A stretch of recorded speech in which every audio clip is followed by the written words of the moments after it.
ونستعينه ونستغفره ونؤمن به ونتوكل عليه ونعوذ بالله من شرور أنفسنا ومن سيئات أعمالنا من يهده الله فلا مضل له ومن يضلله فلا هادي له وأشهد أن لا إله إلا الله وحده لا شريك له وأشهد أن سيدنا ومولانا محمدا عبده ورسوله أما بعد أعوذ بالله من الشيطان الرجيم بسم الله الرحمن الرحيم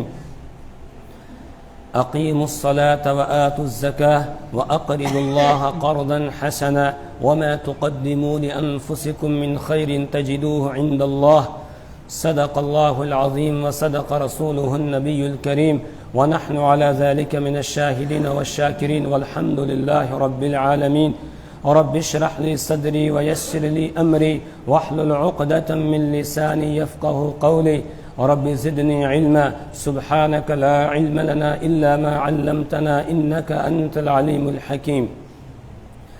عقیدت اور محبت کے ساتھ درود پاک پڑھ لیں. اللہم صلی علی سیدنا محمد وعلی آل سیدنا محمد واصحاب سیدنا محمد وبارک وسلم. اللہم صلی علی سیدنا محمد وعلی آل سیدنا محمد واصحاب سیدنا محمد وبارک وسلم.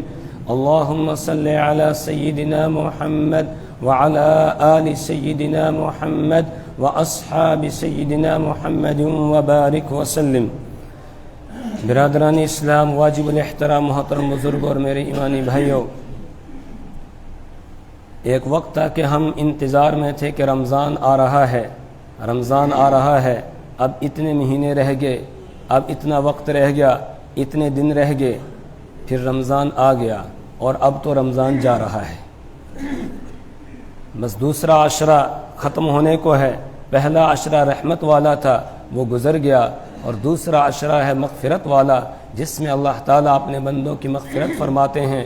اللہ سے دعا کریں، پروردگار اس عشرے میں جن لوگوں کی مغفرت فرمانے والے ہیں اللہ ان میں ہمیں بھی شامل فرما لے، ہمارے والدین کو شامل فرما لے، ہمارے رشتہ داروں کو شامل فرما لے، اور پوری امت مسلمہ کے ہر مرد و عورت کو اللہ شامل فرما لے. اللہ سب کی مغفرت فرمائے. بہت سارے اللہ کے بندے ایسے تھے کہ جنہوں نے رمضان کی قدر کی اور دن رات اللہ کی عبادت میں لگے ہیں، اور کچھ میرے دوست ابھی بھی بس یہی پلان بنا رہے ہیں، کل سے شروع کریں گے. یہ کرتے کرتے رمضان گزر گیا. اس لیے میرے ایمانی بھائیوں، جو اوقات باقی رہ گئے ہیں رمضان کے، عہد کریں، اللہ سے وعدہ کریں کہ ہم ان کی قدر کریں گے انشاءاللہ، اور اللہ کی عبادت اور بندگی کی کوشش کریں گے، اس کو راضی کرنے کی کوشش کریں گے، اس کو منوانے کی کوشش کریں گے، اس کی ناراضگی سے بچنے اور دور ہونے کی کوشش کریں گے. رمضان المبارک میں عام طور سے لوگ زکوٰۃ ادا کرتے ہیں زیادہ ثواب حاصل کرنے کے لیے. کیوں؟ اس لیے کہ رمضان المبارک میں نفل کا ثواب فرض کے برابر کر دیا جاتا ہے، اور فرض کا ثواب بڑھا کر 70 فرائض کے برابر کر دیا جاتا ہے. اور گزشتہ سے پیوستہ جمعے میں نے آپ کے سامنے بیان کیا تھا، عرض کیا تھا کہ فرض اور نفل میں فرق کیا ہے، کہ اگر ایک آدمی نماز قضا کر دیتا ہے، بعد میں پڑھ لیتا ہے، تو اس بعد میں پڑھنے کی وجہ سے جو اس کا نقصان ہوا، یعنی وقت پر نہ پڑھنے سے جو نقصان ہوا، اگر زندگی بھر وہ نوافل پڑھتا رہے وہ نقصان پورا نہیں ہو سکتا ہے. اسی طرح رمضان المبارک کا روزہ رمضان میں فرض ہے. اب اگر ایک آدمی رمضان میں روزہ نہیں رکھتا ہے اور بعد میں رکھتا ہے، تو اگر زندگی بھر وہ روزے رکھتا رہے، وہ جو رمضان کا ایک روزہ اس کا چھوٹا تھا وہ اپنے وقت پر اس کی وہ تلافی نہیں ہو سکتی ہے، دوبارہ اس کو روزے کے ثواب کو حاصل نہیں کیا جا سکتا ہے. تو نفل میں اور فرض میں یہ فرق ہے. تو عام طور سے لوگ چونکہ اس میں زکوٰۃ ادا کرتے ہیں، اس لیے میرے ذہن میں یہ بات آئی کہ کچھ اس حوالے سے آپ کے سامنے عرض کیا جائے. اللہ نے ہم پر کرم کیا کہ اللہ نے ہمیں ایمان کی دولت سے نوازا، ایمان کی دولت اللہ نے عطا فرمائی. اب اس کا تقاضا یہ ہے کہ ہم اللہ کے سچے بندے بن جائیں، اور اللہ کے سچے بندے بننے کے لیے، اللہ کا خاص بندہ بننے کے لیے اور سچا بندہ بننے کے لیے ضروری ہے کہ ہمارا اللہ کے ساتھ تعلق مضبوط ہو جائے، اور اسی طریقے سے اللہ کے بندوں کے ساتھ بھی ہمارا تعلق مضبوط ہو جائے، اللہ کے ساتھ بھی اور اللہ کے بندوں کے ساتھ۔ اللہ کے ساتھ ہمارا تعلق مضبوط ہوتا ہے نماز کے ذریعے سے، اسی طریقے سے روزے کے ذریعے سے اللہ سے ہمارا تعلق مضبوط ہوتا ہے اور اللہ کا قرب بندے کو حاصل ہوتا ہے۔ نماز میں چونکہ سجدہ ہوتا ہے اور سجدے میں اللہ سب سے انسان اللہ کے سب سے زیادہ قریب ہو جاتا ہے، اسی لیے حکم ہے سجدہ کرو اور اس کا قرب حاصل کرو۔ اور روزہ یہ بھی اللہ کے لیے رکھا جاتا ہے، اور اس میں اللہ کا قرب بندے کو اتنا حاصل ہو جاتا ہے کہ اللہ تعالیٰ نے ہر عمل کا ثواب بیان کیا، لیکن روزے کے بارے میں بتایا کہ روزے کا ثواب میں اس کا اجر بندے کو خود دوں گا۔ انا اجزی بہ، الصوم لی، روزہ میرے لیے ہے، وانا اجزی بہ، اور میں ہی اس کا ثواب بندے کو دوں گا۔ اور بعض محدثین یہ کہتے ہیں انا اجزی کے بجائے اس کو پڑھیں گے انا اجزا، کہ میں ہی بندے کو اس کے بدلے میں دے دیا جاتا ہوں روزے کے بدلے میں۔ تو اللہ کا تعلق اس سے حاصل ہوتا ہے۔ حج ہے، اس سے بھی اللہ کا تعلق بندے کو حاصل ہو جاتا ہے۔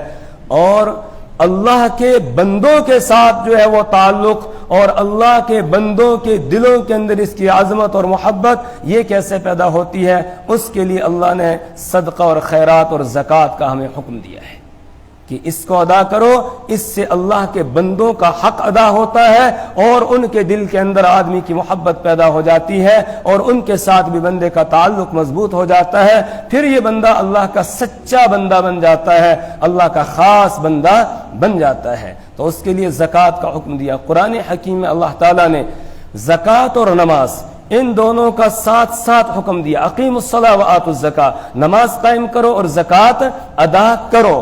تقریباً 82 مقامات پر ایک ساتھ دونوں کا تذکرہ ہے، نماز کا بھی اور ساتھ ساتھ میں زکوٰۃ کا۔ اس لیے جو آدمی نماز پڑھتا ہے اور زکوٰۃ ادا نہیں کرتا ہے تو محدثین علماء یہ کہتے ہیں کہ پھر اس کی نماز بھی واپس اس کے منہ پر مار دی جاتی ہے۔ اللہ یہ کہتا ہے میں نے تو دونوں حکم ایک ساتھ تجھے دیے تھے، نماز کا بھی اور زکوٰۃ کا بھی۔ نماز تو پڑھتا ہے اور زکوٰۃ ادا نہیں کرتا ہے، تیری زکوٰۃ کے بغیر تیری نماز قبول نہیں ہوگی۔ اور پھر جو آدمی زکوٰۃ ادا کرتا ہے، اللہ کے راستے میں دیتا ہے، تو اس سے مال اس کا کم نہیں ہوتا ہے۔ اللہ کا وعدہ ہے اپنی آخری کتاب میں کہ اللہ صدقات کو بڑھاتا ہے۔ یمحق اللہ الربا ویربی الصدقات، اللہ تعالیٰ ربا کو، سود کو مٹاتا ہے، اس کو کم کرتا ہے۔ ویربی الصدقات، اور صدقات کو اللہ بڑھاتا ہے۔ یہ اللہ کا وعدہ ہے۔ حالانکہ ظاہر میں اگر دیکھا جائے تو سود سے مال بڑھتا ہوا نظر آتا ہے اور زکوٰۃ سے مال گھٹتا ہوا نظر آتا ہے، لیکن اللہ یہ کہہ رہا ہے کہ اللہ سود کو مٹاتا ہے، اس سے مال کم ہوتا ہے، بڑھتا نہیں ہے، اور زکوٰۃ سے مال بڑھتا ہے۔ اور سورہ روم میں فرمایا وَمَا آتَيْتُم مِّن رِّبًا لِّيَرْبُوَ فِي أَمْوَالِ النَّاسِ فَلَا يَرْبُو عِندَ اللَّهِ وَمَا آتَيْتُم مِّن زَكَاةٍ تُرِيدُونَ وَجْهَ اللَّهِ فَأُولَٰئِكَ هُمُ الْمُضْعِفُونَ۔ جو مال تم سود پر دیتے ہو لوگوں کے مال میں تاکہ وہ بڑھ جائے، فلا يربو عند اللہ، وہ اللہ کے نزدیک بڑھتا نہیں ہے۔ وما آتیتم من زکاة تریدون وجہ اللہ فاولئک هم المضعفون، اور جو تم زکوٰۃ ادا کرتے ہو اور زکوٰۃ اخلاص کے ساتھ ادا کرتے ہو، محض اللہ کی رضا کے لیے ادا کر رہے ہو، اللہ کا حکم سمجھ کے ادا کر رہے ہو، اس میں دکھلاوا نہیں ہے، ریاکاری نہیں ہے، صرف اللہ کی رضا مطلوب ہے، تو فَأُولَئِكَ هُمُ الْمُضْعِفُونَ، یہی لوگ بڑھانے والے ہیں۔ اب آپ کے ذہن میں یہ سوال پیدا ہو رہا ہے کہ یہ کیسے بڑھ رہا ہے؟ یہ تو گھٹ رہا ہے، 1 لاکھ تو اس میں سے 2,500 زکوٰۃ دے دی، 97.5 رہ گیا، اگلے سال اور دیں گے اور کم ہو جائے گا، اگلے سال اور دیں گے اور کم ہو جائے گا، یہ تو گھٹ رہا ہے۔ لیکن اللہ کا وعدہ ہے کہ اللہ بڑھاتا ہے۔ کیسے بڑھاتا ہے اللہ تعالیٰ؟ اللہ اس میں برکت دے دیتا ہے۔ جہاں 100 لگنا ہوتا ہے پھر 10 ہی خرچ ہوتے ہیں، اور جب آدمی حساب کر کے زکوٰۃ ادا نہیں کرتا ہے تو جہاں 10 لگنے تھے پھر وہاں 100 جاتے ہیں، اور جو سود لیتا ہے وہ سود والے پھر ایسے ہی اڑ جاتے ہیں، آدمی کو پتہ بھی نہیں چلتا ہے۔ اللہ کسی بیماری میں مبتلا کر دیتا ہے، مہلک بیماری کے اندر، یا کوئی اور نقصان ہو جاتا ہے، کچھ نہ کچھ ہو جاتا ہے، سارا اس کا وہ ضائع ہو جاتا ہے۔ اور جو حساب کر کے رتی رتی کا حساب کر کے زکوٰۃ ادا کرتا ہے، اللہ کا وعدہ ہے اللہ اس کو بڑھاتا ہے، دنیا میں بھی بڑھاتا ہے اور آخرت میں بھی۔ الشیطان یعدکم الفقر ویأمرکم بالفحشاء واللہ یعدکم مغفرۃ منہ وفضلا۔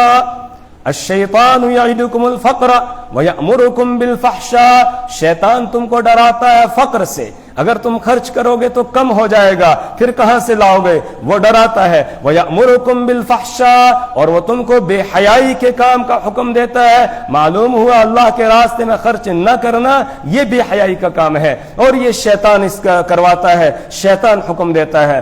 اور واللہ یعدکم مغفرۃ منہ وفضلا، اور اللہ تعالیٰ تم سے مغفرت کا وعدہ کرتا ہے، وفضلا، اور زیادتی کا وعدہ کرتا ہے،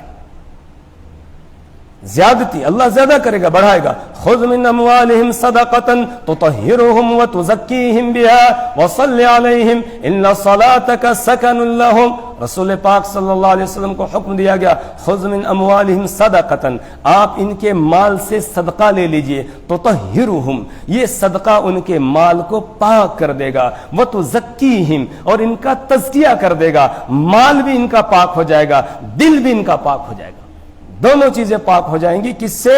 کہا صدقہ لینے سے، زکوٰۃ لینے سے، زکوٰۃ وصول کرنے سے، زکوٰۃ دینے سے مال پاک ہو جاتا ہے، مال کا شر چلا جاتا ہے، اب مال کے اندر شر باقی نہیں رہتا ہے، وہ مال اللہ کی حفاظت میں آ جاتا ہے۔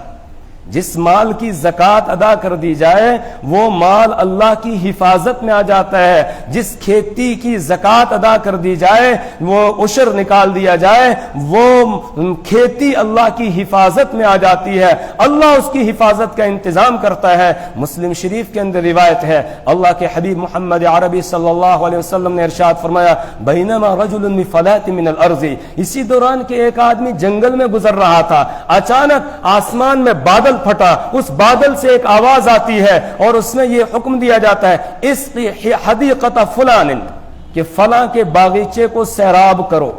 آواز آئی، فلاں شخص کو، اس آدمی کا نام لیا گیا، فلاں شخص کے باغ کو سیراب کرو۔ یہ اللہ والا وہیں رک گیا تو اچانک بادل کا ایک ٹکڑا الگ ہو گیا، الگ ہونے کے بعد وہیں پر وہ برسنا شروع ہو گیا، بارش ہو گئی، اور کہیں بارش نہیں ہوئی، جہاں یہ اللہ کا بندہ تھا وہیں بارش ہوئی۔ جیسے بارش ہوئی تو پانی اکٹھا ہوا اور ایک نالی میں بہنا شروع ہو گیا، نالا جیسا تھا، نالے میں جو بہنے لگا پانی۔ اب یہ اللہ والا وہاں رک گیا، اس نے کہا کہ کوئی خاص مسئلہ ہے۔ جو آواز آئی کہ اس کی حدیقت فلان، فلاں کے باغیچے کو سیراب کرو، اس کا مطلب کوئی وہ اللہ کا خاص بندہ ہے جس کے باغ کو اس وقت یہ سیراب کرنے کا حکم دیا جا رہا ہے، بادل۔ تو یہ اس پانی کے پیچھے پیچھے چلتا ہے، آگے آگے پانی بہتا جا رہا ہے، بڑی بارش ہوئی اور پورا نالا بھر کر جو ہے وہ بہ رہا ہے اور یہ پیچھے پیچھے جا رہا ہے۔ دور جا کر اس نے دیکھا کہ ایک باغ ہے، اس باغ کے جہاں نالا لگتا تھا باغ کے ساتھ، وہاں ایک آدمی ہے اور وہ اپنے باغ کی طرف جو ہے وہ مٹی ہٹا کے راستہ بنا رہا ہے پانی کے لیے، تو یہ پانی سیدھا اس کے باغ میں چلا جاتا ہے اور اس کے پورے باغ میں پانی گھوم جاتا ہے، اس کے پورے باغ کو پانی سیراب کرتا ہے۔ اس نے منظر دیکھا، دیکھنے کے بعد اس نے اس آدمی سے پوچھا، مسمو کا، آپ کا نام کیا ہے؟ اس نے اپنا نام بتایا، تو جو نام اس نے وہ بادل پھٹنے میں جو آواز آئی تھی اس آواز میں سنا تھا وہی اس کا نام تھا۔ اب اس باغ والے نے اس سے پوچھا کہ آپ کو میرا نام پوچھنے کی ضرورت کیوں پڑی، آپ نے میرا نام کیوں پوچھا؟ تو یہ آدمی جواب دینے لگا، اللہ والا، کہ میں گزر رہا تھا، جنگل میں تھا، وہاں اچانک بادل پھٹتے ہیں اور وہاں سے آواز آئی کہ اس کی حدیقت فلان، فلاں کے باغیچے کو سیراب کرو، اور اس میں آپ ہی کا نام لیا گیا تھا۔ پھر یہ پانی وہاں جمع ہوا اور یہ پانی چلنے لگا نالے میں، تو میں بھی اس کے پیچھے پیچھے آ گیا۔ اب اس نے اس سے پوچھا کہ بتاؤ آپ ایسا کون سا عمل کرتے ہو جس کی وجہ سے آپ کے باغ کو سیراب کیا گیا؟ دوسرے بہت سارے باغ ہیں وہاں پانی نہیں پہنچا، آپ کے باغ کو پانی پہنچا دیا گیا۔ تو اس نے کہا کہ جب تو نے پوچھ ہی لیا ہے تو پھر میں بتاتا ہوں، اس میرے باغ سے جتنی بھی پیداوار ہوتی ہے، جو کھیتی پیدا ہوتی ہے، جو پھل پیدا ہوتے ہیں، نکلتے ہیں، تو میں اس کے 3 حصے کرتا ہوں، 3 حصوں میں اس کو تقسیم کر دیتا ہوں۔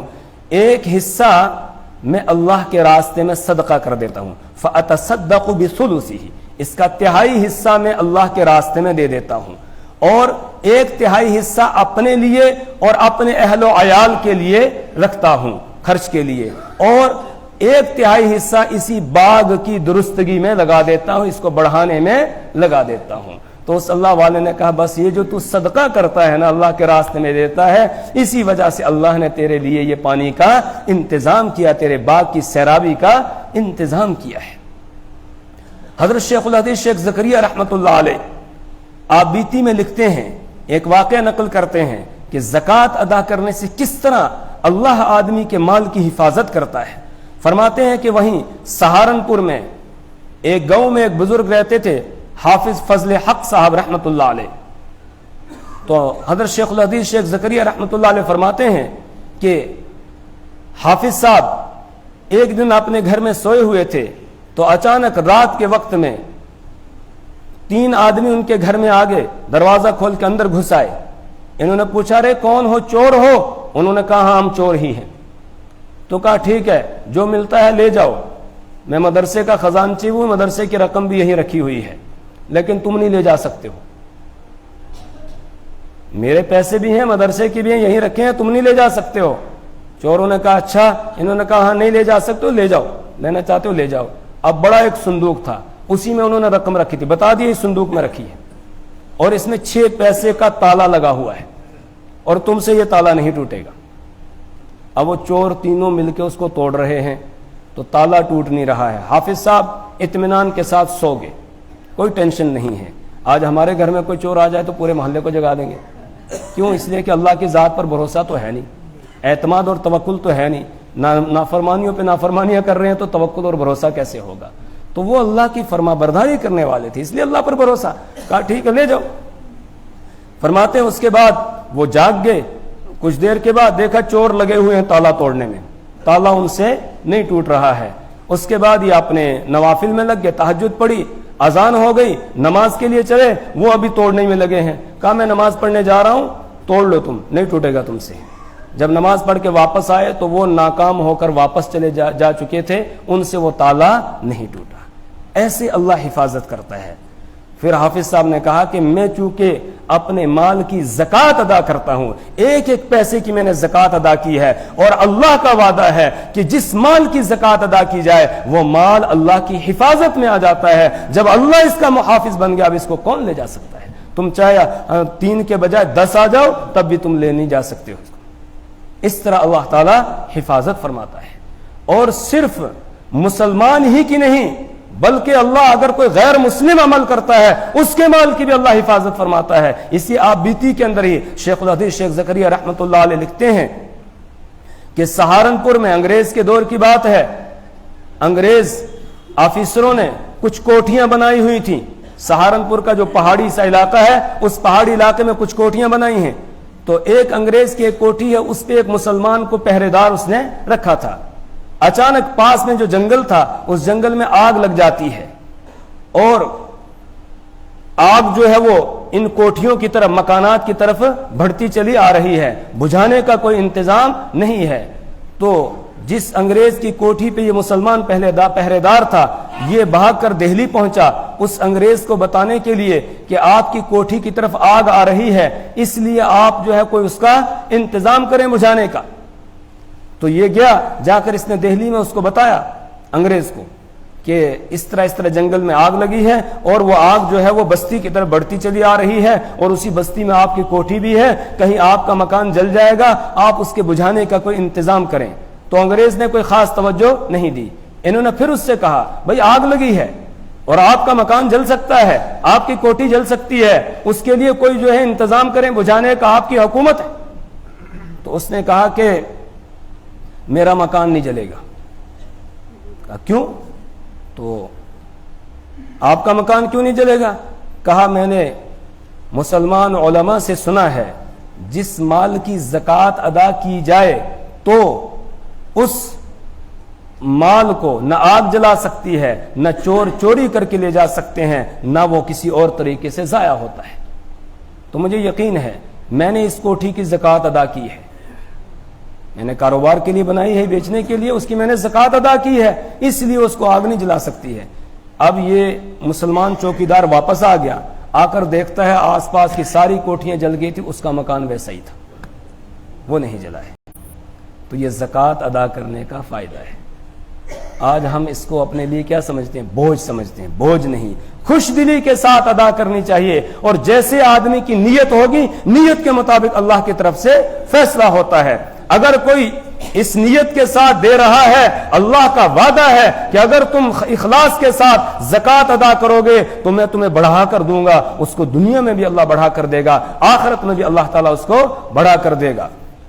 موطا امام مالک کے اندر امام مالک رحمہ اللہ نے حضرت عائشہ صدیقہ طیبہ طاہرہ رضی اللہ تعالی عنہا کے متعلق لکھا ہے، ایک روایت نقل کی ہے کہ رمضان کا مہینہ تھا، افطاری کا وقت ہے، کچھ کھجوریں افطار کے لیے گھر میں رکھی ہوئی ہیں، تب تک دروازے پر دستک ہو گئی کہ میں سائل ہوں، کچھ کھانے کا ہے تو دے دو۔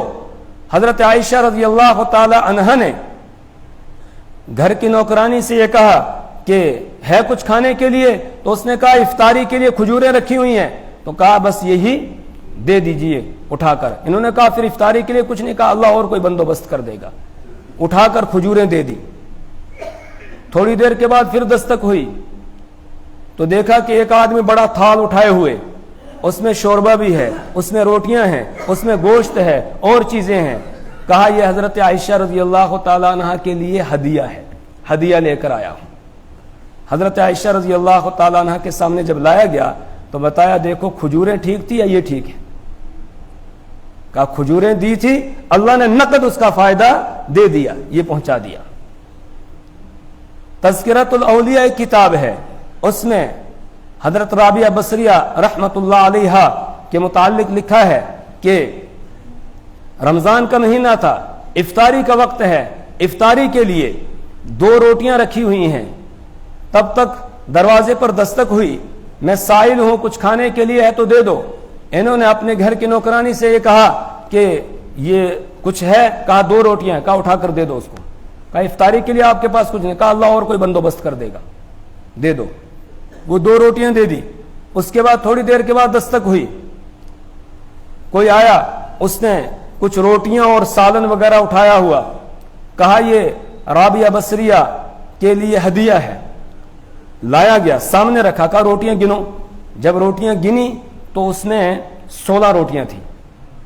کہا یہ ہماری نہیں ہیں، یہ اس کو غلطی لگ گئی ہے، یہ ہماری نہیں ہے، یہ کسی اور کے لیے تھا ہدیہ، غلطی سے ہمیں دے دیا، واپس کر دو۔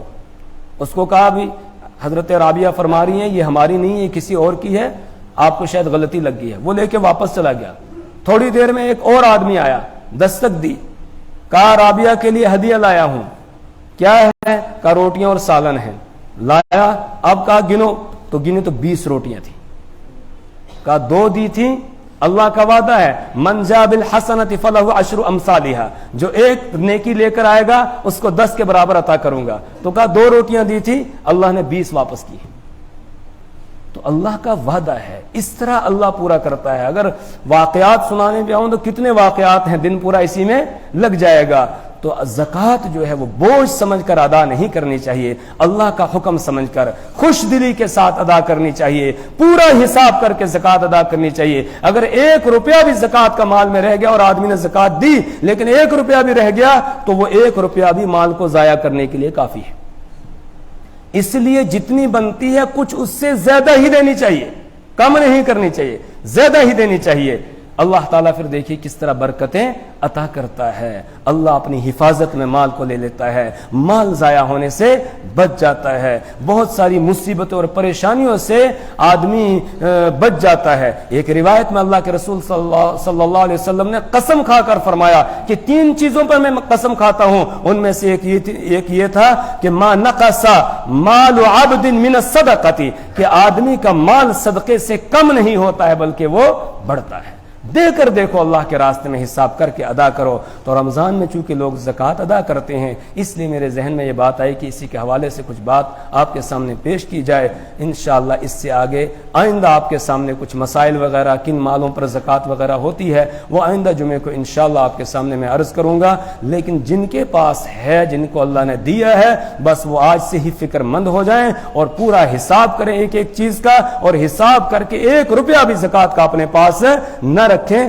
بلکہ اس کو ادا کریں. پھر دیکھیے اللہ تعالیٰ کیسے برکتیں عطا فرماتا ہے. آئندہ عشرہ جو آ رہا ہے رمضان کا, یہ ایک تو جہنم سے آزادی کا عشرہ ہے, اور دوسرا یہ ہے کہ اس میں اعتکاف ایک خاص عبادت ہے, اور شب قدر کے ہونے کا بھی زیادہ جو ہے اس میں چانس رہتا ہے, زیادہ امید رہتی ہے. تو اس لیے آخری عشرے کو ہم عبادت کے لیے خاص کرنے کا انتظام کریں. آج سے ہی پروگرام بنائیں کہ آخری عشرے میں انشاءاللہ ہم پورے 10 دن جو ہے وہ اللہ کی عبادت کریں گے, باقی سارے کاموں کو چھوڑیں گے, صرف اللہ کو راضی کرنے میں لگ جائیں گے. اور اس کی بہترین صورت یہ ہے کہ ہم اعتکاف میں بیٹھ جائیں, اعتکاف میں ہم آ جائیں. اللہ کے رسول صلی اللہ علیہ وسلم نے فرمایا, من اعتکف شہرا فی رمضان, جو آدمی رمضان کے 10 دن کا اعتکاف کرتا ہے, کان کحجتین و عمرتین, وہ ایسے ہے جیسے اس نے 2 حج اور 2 عمرے کیے, جیسے 2 حج اور 2 عمرے کیے ہوں. اس لیے ہم کوشش کریں اعتکاف کرنے کی, اور بہتر یہ ہے کہ کسی ایسی جگہ ہم اعتکاف, ایک تو محلے کی مسجد میں تو اعتکاف ہوتا ہی ہے, وہاں تو بیٹھنا ہے, اگر کوئی نہیں بیٹھے گا پورے محلے والے گناہگار ہو جائیں گے, اور اگر ایک آدمی بھی بیٹھ گیا سب کی طرف سے جو ہے وہ ادا ہو جائے گا. لیکن بہتر یہ ہے کہ آدمی ایسی جگہ اعتکاف کرے جہاں کچھ اس کو سیکھنے کے لیے بھی ملے. اس کے لیے بہت ساری جگہیں ہیں جہاں اجتماعی اعتکاف کا انتظام کیا جاتا ہے.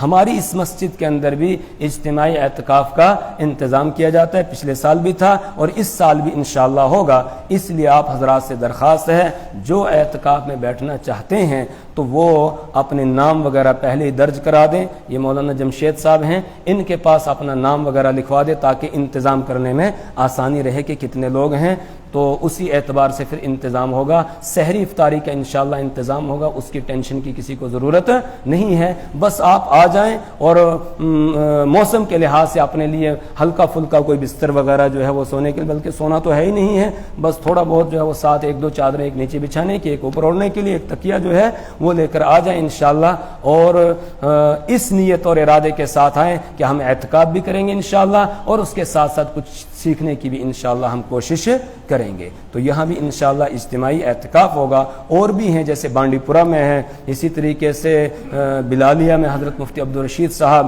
دامت برکاتہ ان کے یہاں بھی اعتکاف ہوتا ہے, اور بانڈی پورہ رحیمیہ میں حضرت مولانا رحمۃ اللہ صاحب دامت برکاتہ علیہ ان کے یہاں بھی اعتکاف ہوتا ہے. اور بھی جگہیں ہیں, تو یہاں پر بھی ہے. جس طرح جس کو سہولت ہو اس طریقے سے ہم اپنے لیے اس کا انتخاب کریں, انشاءاللہ بہت فائدہ ہوگا. انشاءاللہ اس کی ہم کوشش کریں گے, شب قدر بھی ہمیں حاصل ہوگی. اس کے ساتھ ہی اب ٹائم تو زیادہ ہو گیا, لیکن ایک بات اور جو ہے وہ صدقۃ الفطر کے بارے میں لوگ پوچھتے رہتے ہیں, پچھلے ہفتے بھی بتایا تھا, پھر بتا دیتا ہوں. رسول پاک صلی اللہ علیہ وسلم کے زمانے میں صدقۃ الفطر لوگ 4 چیزوں کے ذریعہ سے ادا کرتے تھے, اپنی اپنی حیثیت کے اعتبار سے.